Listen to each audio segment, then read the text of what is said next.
കൗമാരപ്രായക്കാരായ വിനോദും അനിതയും സഹപാഠികളാണ്. വീട്ടിൽ നിന്നുള്ള മാനസിക സമ്മർദ്ദം മൂലം ഇരുവരും ഒരു ഉദ്യാനത്തിൽ സംസാരിച്ചു കൊണ്ടിരിക്കുമ്പോൾ പെട്ടെന്നൊരു മഴ പെയ്യുന്നു. രണ്ടുപേരും അവിടെ അടുത്ത് നിർത്തിയിട്ടിരിക്കുന്ന ട്രെയിനിൽ കയറുന്നു. പെട്ടെന്ന് ട്രെയിൻ യാത്ര തുടങ്ങുകയും ഇരുവർക്കും ട്രെയിനിൽ നിന്ന് ഇറങ്ങാൻ സാധിക്കാതിരിക്കുകയും ചെയ്യുന്നു. അവർ അകലെയുള്ള ഒരു വനത്തിൽ അകപ്പെടുകയും ചെയ്യുന്നു.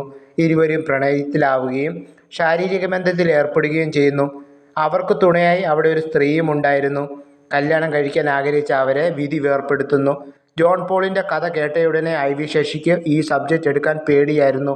ചിത്രത്തിൽ വിവാഹം കഴിക്കാൻ ആഗ്രഹിക്കുന്ന കുട്ടികൾ കൗമാരക്കാരാണ്. അത് വേണോ ജോണേ എന്ന് ഐ.വി. ശശി ജോൺ പോളിനോടായി ചോദിക്കുകയും ചെയ്തു. അതെ, 1982 പ്രദർശനശാലകളെ വിസ്മയിപ്പിച്ച ചിത്രം ഇണ എന്ന ചിത്രത്തെക്കുറിച്ചാണ് പറഞ്ഞു വരുന്നത്. മലയാള സിനിമ ഇന്നുവരെ കണ്ടിട്ടില്ലാത്ത പ്രമേയ പുതുമ ചിത്രത്തെ മികച്ചൊരു വിജയമാക്കി തീർത്തു. ബോക്സ് ഓഫീസിൽ മാസ്റ്റർ രഘു, ദേവി ബാല എന്നിവരുടെ പ്രകടനവും ചിത്രത്തിലെ ഗാനങ്ങളും ചിത്രത്തെ കൾട്ടാക്കി വയ്ക്കുന്നു. ദയവായി എല്ലാവരും ചാനൽ സബ്സ്ക്രൈബ് ചെയ്യുക, സപ്പോർട്ട് ചെയ്യുക. Thank you.